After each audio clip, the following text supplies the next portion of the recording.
As we celebrate the birth of our country, looking back, there are a number of defining moments that have allowed America to prosper in ways that have become a beacon of hope for the world.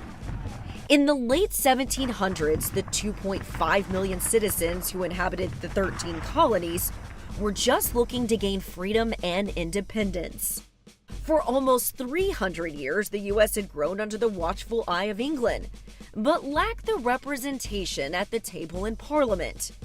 That proved to be the breaking point for an underground group known as the Sons of Liberty, led by Paul Revere and Samuel Adams. In the 1700s, the city of Boston played a central role in our nation's history as it became an important military objective for both the British and the colonists. At that time, Boston Harbor was the main port for importing and exporting goods and supplies. Various parliamentary acts that were passed to regulate trade in the colony directly affected the port and the merchants in Boston, which is what prompted their strong reactions and protests in the city. The Boston Tea Party has a lot of myths and misconceptions of actually what happened. A couple. They thought the ships were British. The ships were not British. They did not belong to the crown. They were colonial ships. They were colonial owned, meaning they were part of the colonies. And the tea on board was East India Tea Company. It wasn't British tea, although they owned it. It came from China. Another misconception about the Boston Tea Party is that it was over taxes. It really had nothing to do with taxes and tea as much as it had to do with representation. The Magna Carta simply stated that no British subject should be taxed without their consent in Parliament. And that's what was going on. We wanted a voice at the table. Taxation without representation is tyranny. The Declaration of Independence was declared on July 2nd and fully approved by Congress on July 4th. Medal of Honor recipient Patrick Brady is quick to point out that the monumental legislation set America on a path to becoming the greatest nation the world has ever known.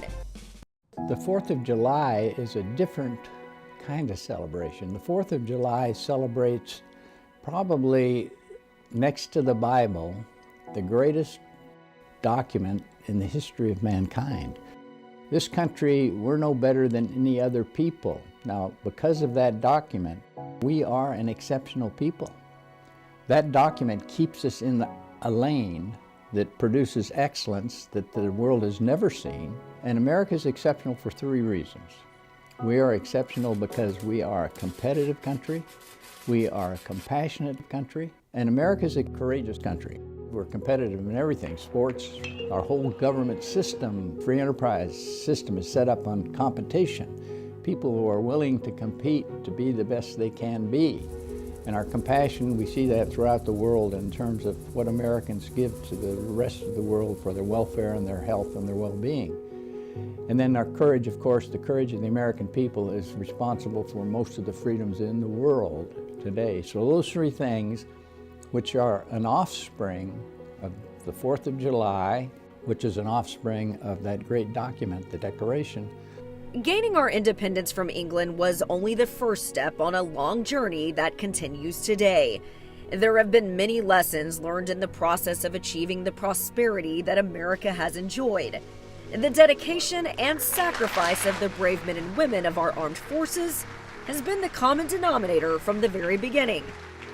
If you see a veteran walking down the street or you see a veteran, just say, hey, thank you for your service. It doesn't take much. And I tell kids, if you want to thank a veteran, enjoy your freedom. That's exactly why he fought. Don't misuse it and don't abuse it, but enjoy it, because some people have put a lot of effort into making sure that you have it and that you can make the choices that you make.